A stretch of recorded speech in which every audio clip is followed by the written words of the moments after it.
my co-chairs. First, Jeanette Wing, who's Assistant Director for Computing and Information Science and Engineering at NSF, co-chair of the NITRD Subcommittee, lots of other things in addition to that, but co-chair of the Strategic Planning Group. Jeanette, do you want to say a couple of words? So, thank you, Chris. Thank you, everyone, for coming to this meeting. We have been planning this meeting for many months. We've been doing the strategic planning process since last March. And we are right now at the stage where we very, very much welcome the external community input into our thinking, our current thinking, and especially just to hear what you think the future of computing will be. We really want to listen to you. The government people who are here today are deliberately sitting around the room and on the perimeter, and you are here to tell us what you think. So we very, very much want your input. You know, we have come up with these 3 themes that we seem enamored with, but you can tell us, you know, those are good themes, those themes need a little amendment, the titles are silly, whatever feedback you want to give to us, we welcome. To the people, are there people actually on the webcast right now? Yes. I want to welcome all of you as well. I can't see your faces, and we can't see your faces, but we can hear your email and your voices, I believe. Is that correct? Email. Email. Okay. Well, you are as much a part of this meeting as the people sitting in this room, so we really want your input as well. So thank you again for coming, and I hope we can get a lot of work done in the next 2 days. Thank you, Jeanette.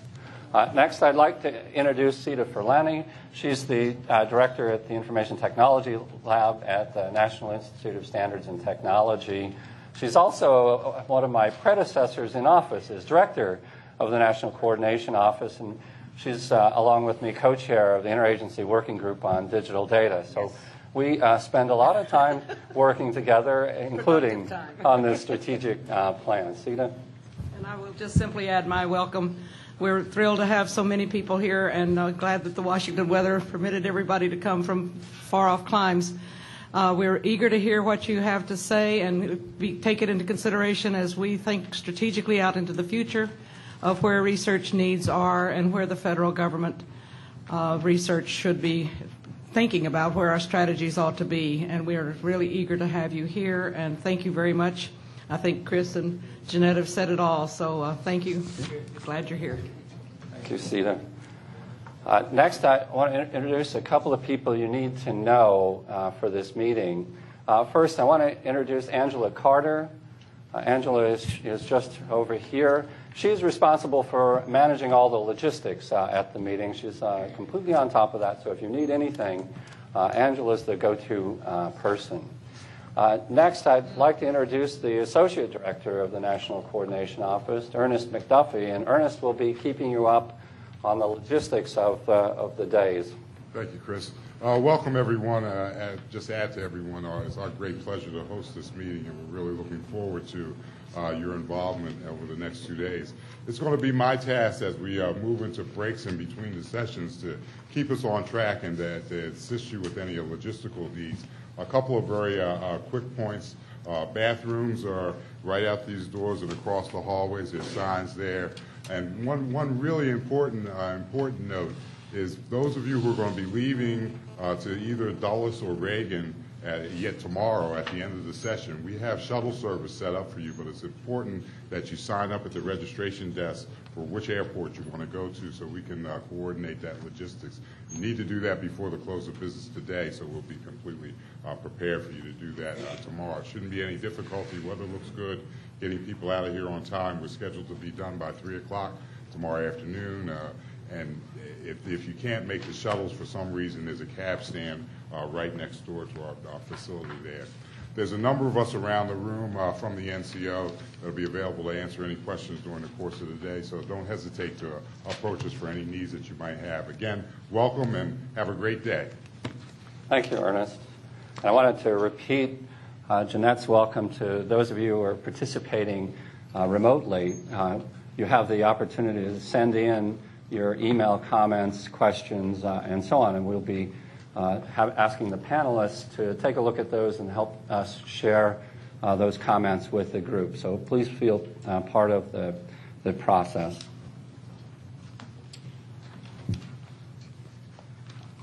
All right. To sort of set the tone, I wanted to read something from the testimony of John Holdren, who's the nominee for director of the Office of Science and Technology Policy, and this is from his confirmation hearing recently. And he said, information technology has been a key driver of our productivity growth in recent decades and has fundamentally changed the way people worldwide communicate and work.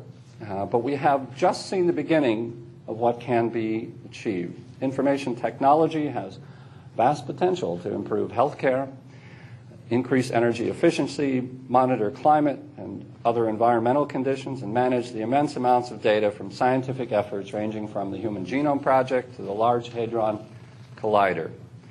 Better use of existing and new information technologies will also be a key ingredient in the improvement of K-12, college, and university education in this country, not only to produce the future cohorts of scientists, engineers, and mathematicians we'll need, but also to upgrade the country's entire workforce and provide Americans with the tools they need to participate successfully in our democracy in a milieu where science, technology, and information are becoming ever more important.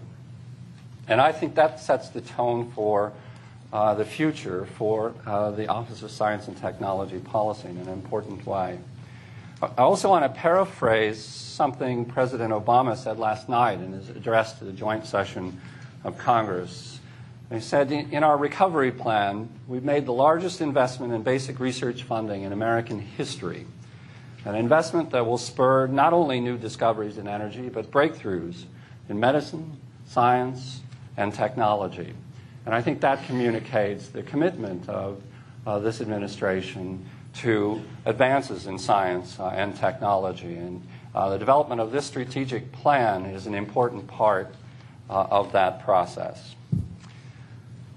So a little bit of the charge to all of you. Our goal is a 5-year strategic plan for the federal investments in networking and information technology research and development that is inspiring, that provides a focus for working together for progress for our nation and for our global society. And when I say together, I mean not just the federal agencies, but our society as a whole.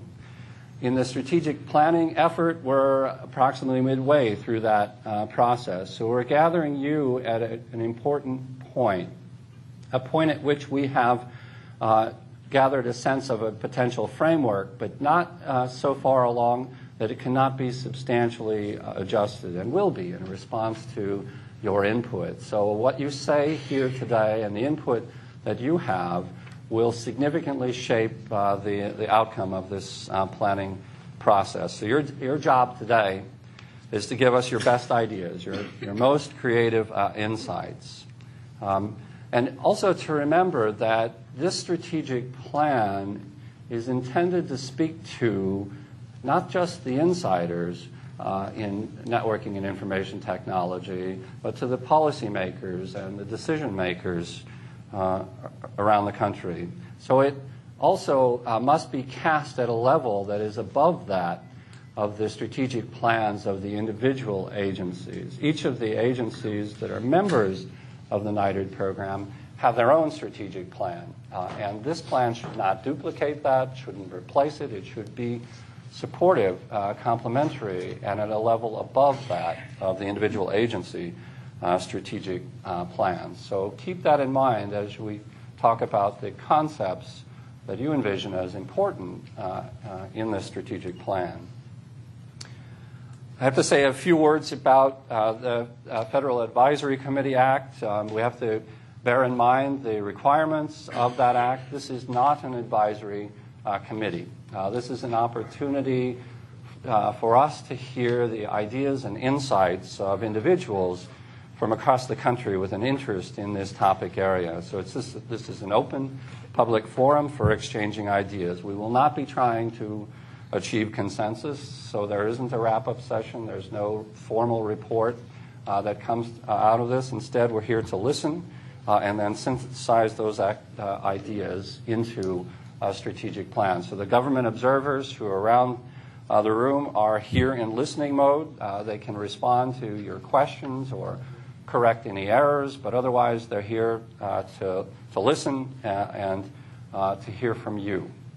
So you're the center of attention, all of the participants here. There are quite a few of you from quite a range of interest areas, so why don't we go around the room very quick with introductions and have you give us your name and your institutional affiliation so we can get to know a bit about where everybody is from. And for that purpose, why don't we start with Fran Berman here at the head of the table and go clockwise around in a lightning round. Fran Berman from SDSC and UC San Diego. Maria Flavia from Harvey-Mudd College. Jane Margolis from UCLA. Brian Hewitt from Portland State. Owen Astrachan from Duke. Susan Estrada from First Mile US.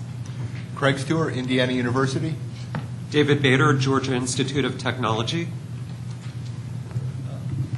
Dwayne Adams, Carnegie Mellon University, retired. Al Mcduffie from Renaissance Computing in North Carolina. Jose Marie Griffiths, UNC Chapel Hill. Marjorie Blumenthal, Georgetown University.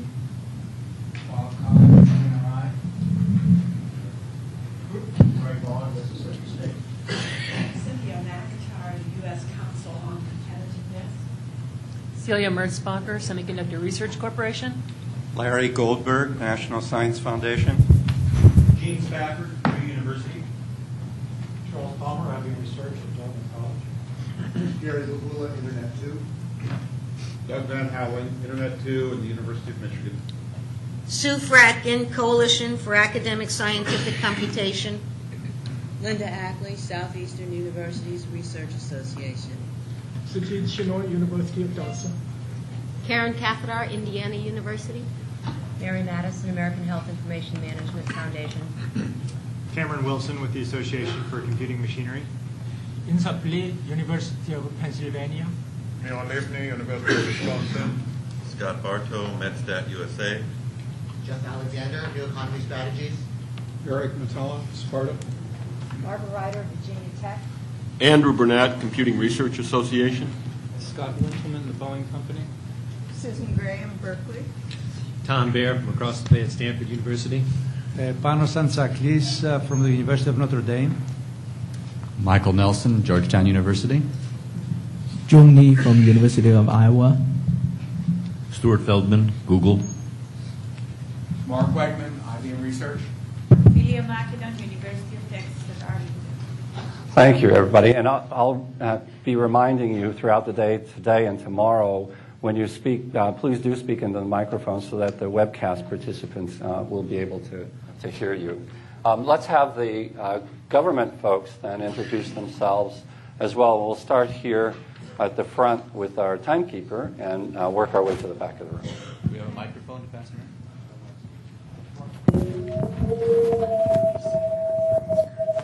Diane Thies, the NCO. Virginia Moore at the NCO. Sita Ferlani, NIST. Peter Lister, National Institutes of Health. Karen Remington, also with the NIH. Brian Beagle, NASA. Sampath Kannan, NSF. Grant Miller, National Coordination Office. Robert Bunn, National Coordination Office. Thomas Vago, National Coordination Office. Ed Seidel, NSF. Christine Chalk, Energy Science. Ken Thibodeau, National Archives.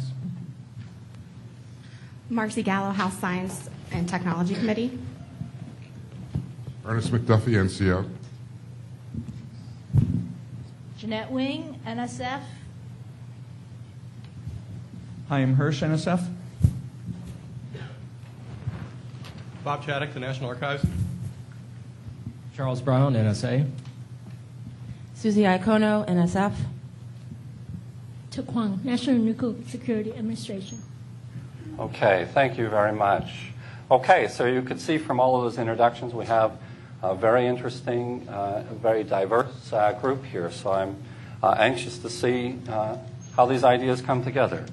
So let me give you a little bit of background and priming to set the stage for the discussion that we're going to have over the next 2 days.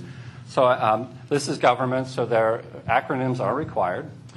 And the two that are important in this context are the Networking and Information Technology Research and Development Program. Downtown, that's NITRD. Out in the suburbs, it's NITRD, and there are lots of other variations, and whatever you want to call it is fine with me. The office that supports the NITRD program is the National Coordination Office, or NCO. So you'll hear those acronyms frequently over the next 2 days. We often forget that the acronym is not actually the name, and you'll see that happens a lot.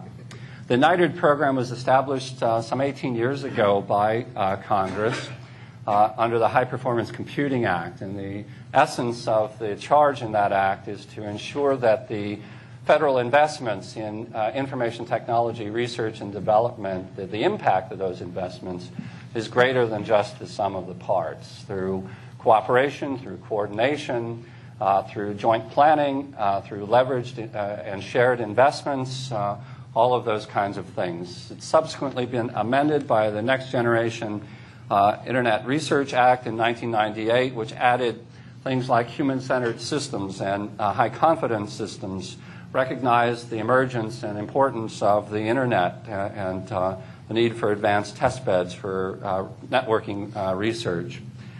Subsequently, the America Competes Act also amended the High Performance Computing Act, added a variety of things, including broadening that education and workforce remit, emphasizing software availability and productivity, mathematical modeling and algorithms, grand challenge questions, and further emphasizing security.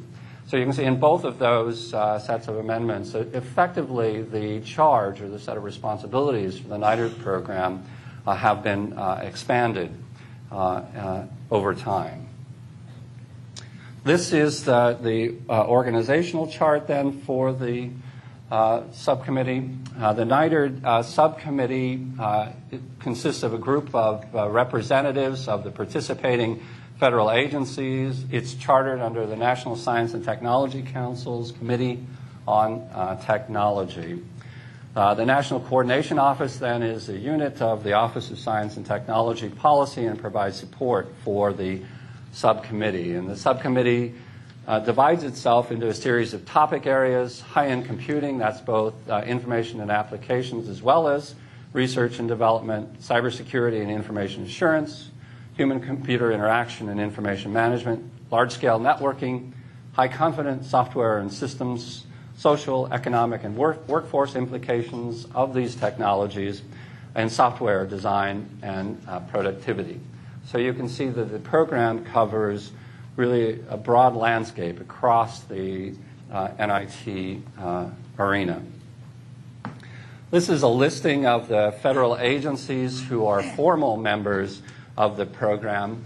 Collectively, those agencies spend, in recent years, a little over $3 billion each year in networking and information technology research and development.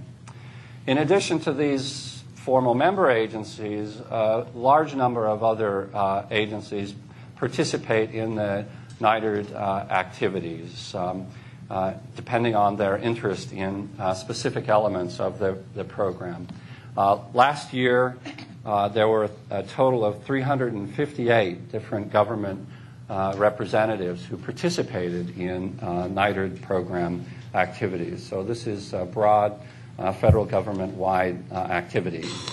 The National Coordination Office supports the program by serving as the focal point for interagency planning and coordination, serves as a source of information, and contributes to the policymaking activities of the Office of Science and Technology Policy.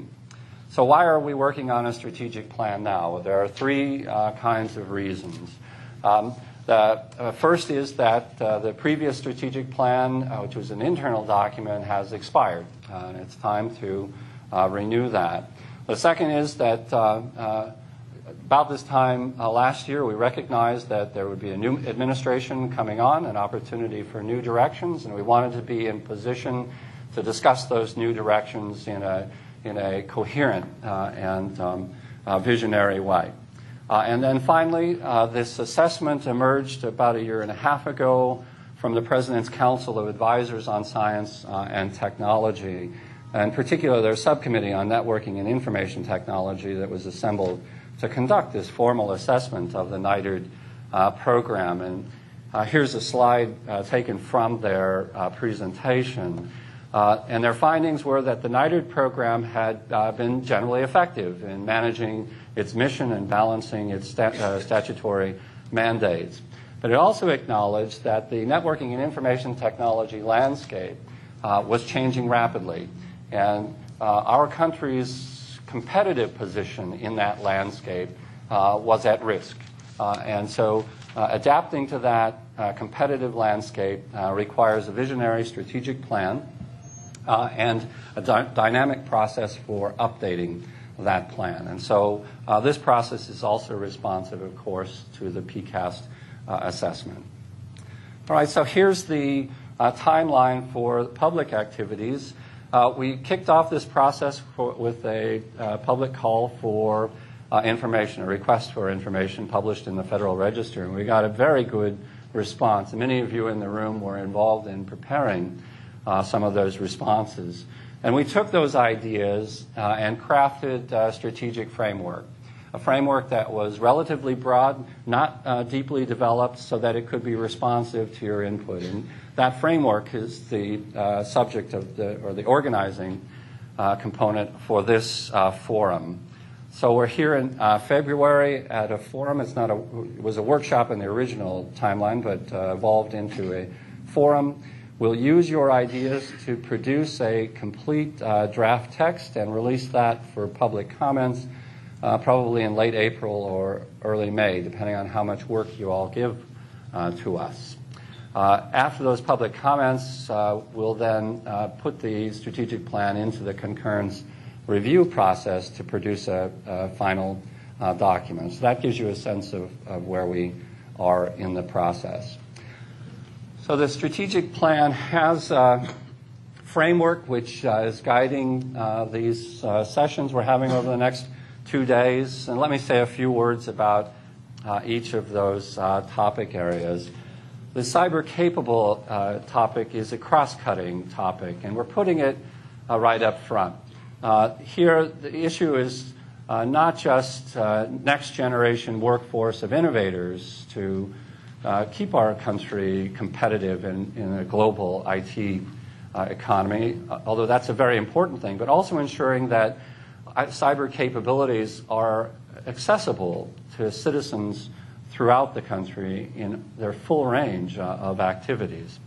So it's both sides of that coin. And we're putting it up front because we think the issues are fundamental and that they should be considered in the context of all of the other elements of the strategic plan. So we want to get those things out on the table, and we hope that all of you will consider them as you consider the other elements of the strategic plan. Here's one of the three framework elements, emergent cognition. Here the notion is that there are many things that humans do well, there are things that organizations do well, and there are things that machines do well. Now, we don't need machines to simply reproduce what humans can do, so this is not about artificial intelligence. Rather, by combining those capabilities, integrating those capabilities, the emergent strengths from that integration are what we're focusing on here. So the union of cyber, human, and social capabilities. Another framework element, beyond virtual. There are many of you who have experience with or are working on virtual environments that are becoming more and more sophisticated, more and more capable.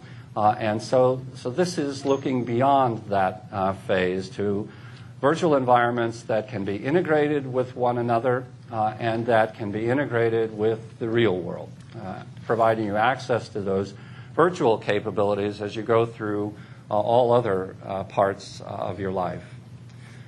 Another framework element, trust and confidence. And so this has a number of rich issues embedded in it, not just the protection issues of security, privacy, confidentiality, identity management, but also the organizational trust issues, interaction trust and confidence between people. So not just the technologies, but the interactions between people and organizations. And additionally, the confidence issues, the cyber-physical or embedded systems for life-critical applications, such as control of an airplane or train systems or remote surgery and all of those kinds of critical applications. So quite a rich variety of issues embedded in this one. And so the strategic plan can be described as a series of hierarchies, if you will. The research and development investments of the NITRD agencies are in the create a platform of capabilities in computing and connectivity, in information, access, preservation, transport, all of those things.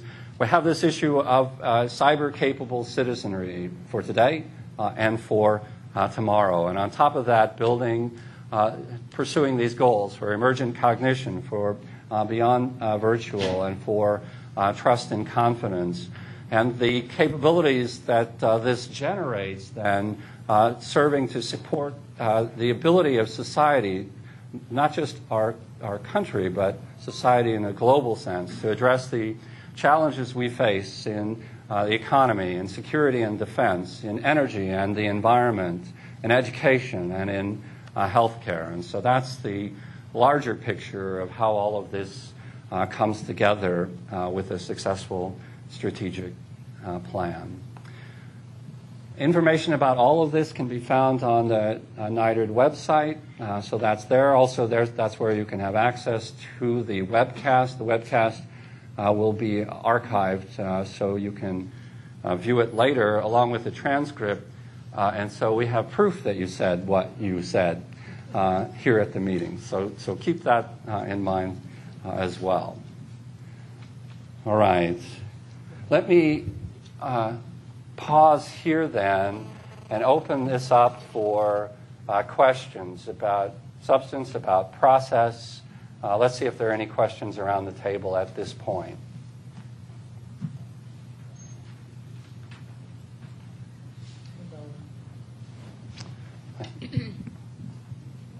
And your name, please? Dwayne Adams. In all of the things you mentioned, there's an underlying concept of a system that is at the heart of doing what you're talking about.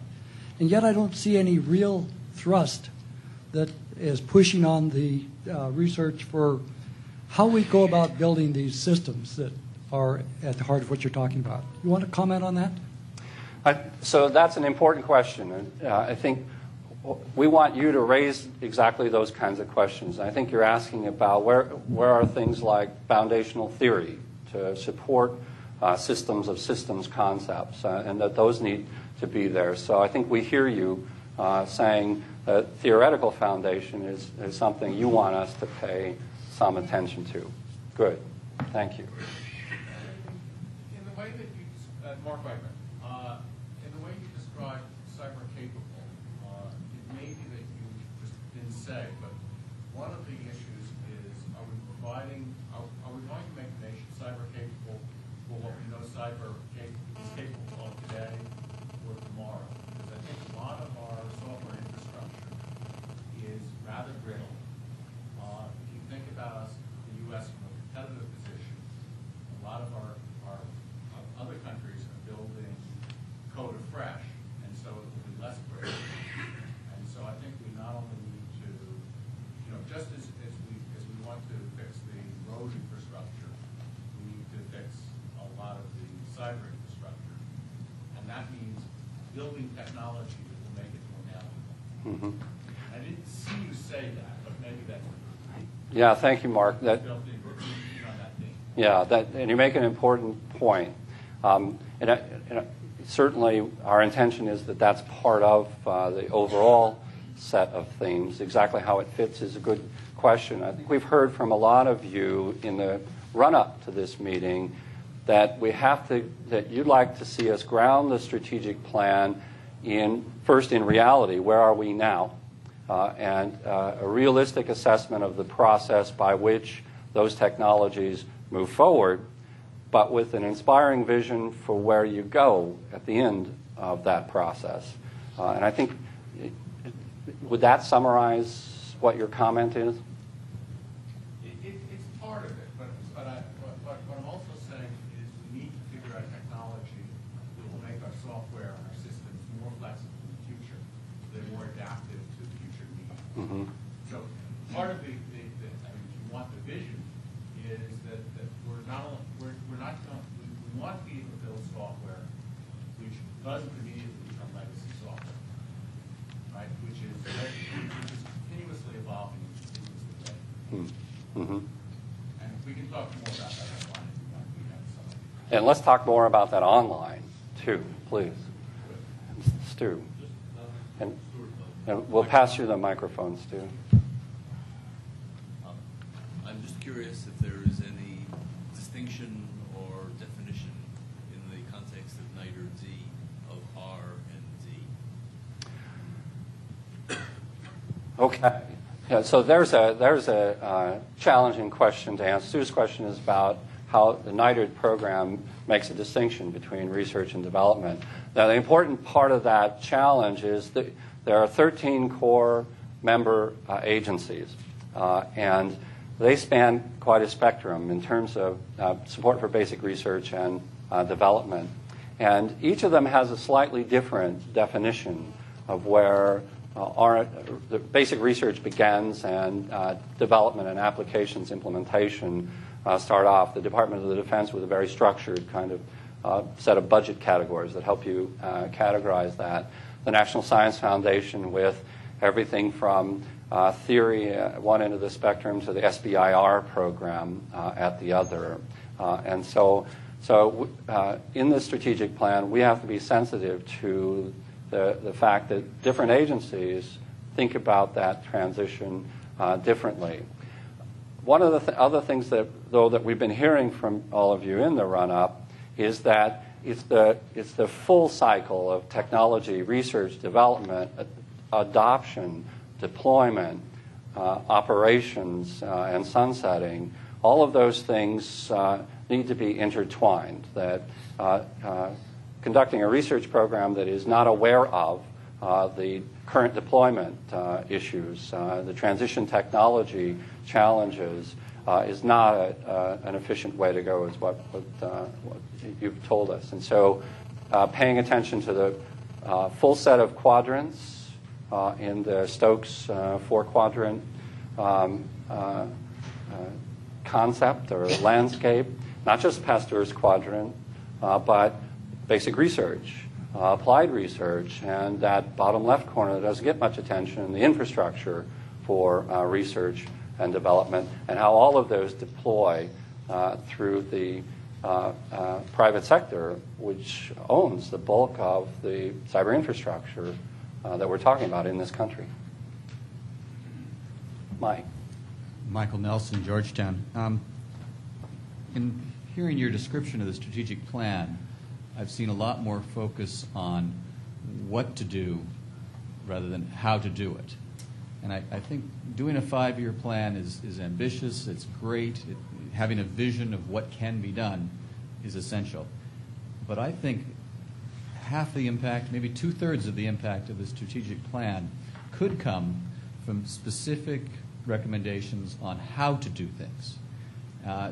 When you look at what's happened over the last 25 years, some of the most exciting opportunities, some of the most exciting things to come out of this program were not pre-planned.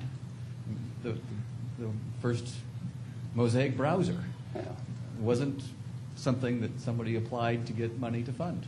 It was an outgrowth of a very vibrant program that allowed people to try new things. So I guess as we discuss the plan today and tomorrow, I hope we'll spend some time looking at how you can get more out of your investments no matter what projects are being funded. And I just a couple examples here. Clearly, if we do a better job of collecting data on what's actually happening out there and make that available to the wide range of people who want to use that data to understand the systems that Dwayne was talking about, that's a how. That's not a what. Using open standards and open source software, that can leverage the great research that's coming out of this and make sure that it gets out to the widest group of people and is applied in most places. You've talked earlier about making access to these resources to a broad community. That's a how. And we're not sure what they'll do with it. But we do know that more people with more cycles and more storage can do very exciting things. So I hope as we think about these, we won't just spend all of our time trying to make a list of what we think the top 6 or top 16 exciting research problems are. And instead, we'll give you some direction that will allow you to structure these plans for 5 years or 10 years in a way that will double or triple the impact you have. Yeah, excellent, Mike. I think you've made an excellent set of points. We would love to hear from this group about the how question. And this strategic plan will be followed by a road mapping process where we try to turn that vision into specific programs and implementation. So that would be very helpful to us in both parts of our effort. We have here and then back to over here. So I'll try and make 3 quick points. The first, it sort of revisits what Stu mentioned, and I feel like channeling Bill Wolf a little bit. I actually think there's too much that's done that is development or incremental change to existing systems. There's too much attention paid by people saying it would be too expensive to replace our infrastructure, and therefore this isn't going to be a good approach to do something. And I run into that. I wonder if that's mine. As a result, there are a number of promising ideas that we don't seem to be encouraging enough. It leads to a systemic shortening of the horizon. And what we really need to do is we need to inspire a number of efforts that effectively clean slate and not worry if they fail, because that's part of science. And again, but that's a difficult political issue, is to fund large things that are going to fail. So that was the first thing. To add to Michael's point, we need environments that are well stocked, that people can experiment in without a specific goal in mind. There are many laboratories and environments where wonderful things have come out simply because resources were available. And we have far too many places that don't have the resources. We have a dozen or so top universities that have very good labs and facilities, but out of the 220 or so PhD granting institutions in the country, many of them are very poorly funded or have antiquated equipment. So without a topic area, just in general, something that would provide some new resources that can be shared or used on site to inspire the students and the researchers would be a good thing. And third, let us not lose sight of the fact that pretty much everything we do online is part of an international, global community. And this is the national plan we are funding for the United States, but too often we make these plans without understanding or thinking about the global context. And that's something that should be addressed in the plan throughout some of these issues, cultural, political, scientific, and so on. All right, thank you. Here and then in the back. Panos Antsaklis from the University of Notre Dame. Chris, you mentioned at the beginning that one of the reasons for doing this forum was, the third reason, is also a report done by PCAST, which came out I believe, in August, September 2007. That's right. And over there are priorities established. And number one is the networking information technology and how it interacts with the physical world, the cyber-physical systems, the way NSF calls it, or embedded systems and so forth. I was wondering, what's the relation between those priorities and the priorities this forum probably will come up with. Yeah, that's a question we want you to grapple with as well. We have, in designing this framework, we believe we have integrated into our vision those priorities. So we have our own view of how these address those issues that PCAST said should be elevated. And we believe they are in the plan. But what's important is not whether we believe that, it's how you see that playing out in the strategic plan that we want to hear about. So thank you for raising that issue: cyber-physical systems, software development, networking, data, high-performance computing, all of those things that the PCAST said need to be elevated in the priorities of the NITRD program. We started from that point of view, and we tried to weave an inspiring plan that gains the most mileage from a focus on those issues. So then we need to tell you to tell us whether you see that in here as well. We'll run it back. Björn Livny, University of Wisconsin. Michael, thank you for bringing up the how, but I think the question is not how to do the how. What to do in the how. I think that the question is how to do the how. And I not sounding like a dog here, but I think that we need a strategic effort to figure out how we are going about it, because I can tell you that in some of the top universities, we are still doing computer science, for example, the same way we did it 25 years ago. And I have not seen an effort to really systematically ask ourselves how we change the way we do all these things. And for me, it's strategic. And it's not only how to implement these goals, but how do we go about it, I think it's as scientific as the goals themselves. Mm-hmm. All right, so there's clearly a thread emerging there. We'll go here and then here. Based on my review about the previous plan, I think one of the issues we should be aware of is how to measure the implementations of a strategic plans. In other words, this is important. And how to measure this when you design the strategic plan, and is also to make sure that we have a success for this nation. Thank you, Jim. Jose. Jose Maria Griffiths, UNC Chapel Hill. That was exactly the point I was going to make, that it's important to start to put in place the kinds of measures of progress and measures of success, recognizing that those should evolve over time as the implementation of the plan dictates. I think it's virtually impossible to set up all the measures up front, but I think telling the stories and also beginning in a global environment to compare progress here with progress elsewhere is going to be very important. And we have not done a very good job of that in the IT environment. Okay. Bob.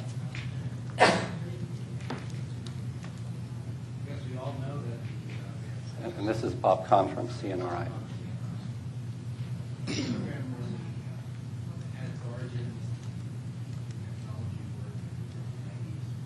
Is that microphone working? No. Can we pass one down that is working? Sorry, Bob, but I want to be sure everybody online can hear you. Yeah, the program had its origins in the early 90s, and it drew on some work that went on before that. Basically a technological program, and many of us in this room, in fact probably most of us are, if not straight technologists, at least very technology oriented.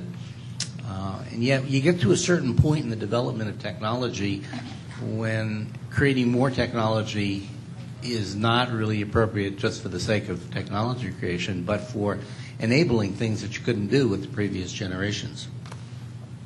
And so at some point, applications of the technology start to become pretty critical. I just wonder where the applications development side of things fits into the grand schema. If we have technology that's really capable of enabling computerized education, computer-enhanced education. How does one go about making sure that the right levels of attention are given to things like curriculum development? This is not something that you can give to a third-grade teacher and say, go develop an advanced curriculum, or even many of the leading universities.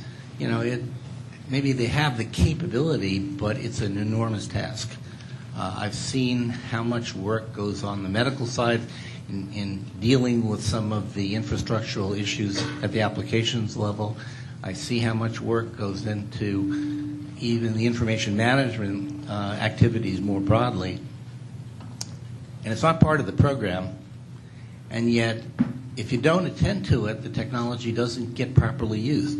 And so I guess the question I'm asking is, how does the application side of the world play into this? If this is intended to be strictly technology, then what is it that causes that other piece of the puzzle to be addressed? Or should it be part of this? And if so, how do you address that without diluting the ability of the researchers to focus on their research rather than be torqued around by the applications? Yeah, so Bob, you make an important point that the NITRD program is part of a larger societal landscape.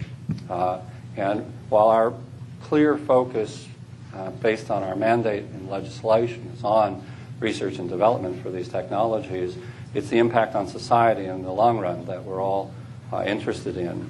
So one of the questions for you, all of you around the table, are what are the mechanisms the NITRD program should be using, interact with the other elements of our society that can facilitate the issues that Bob has raised. What are the proper roles for the program? How does outreach work? Is the membership right? Should that be considered in light of just the issues that you've raised? So we hope you'll think about the NITRD program interacting with the larger landscape. What should we be doing, and how should we be doing that to be effective?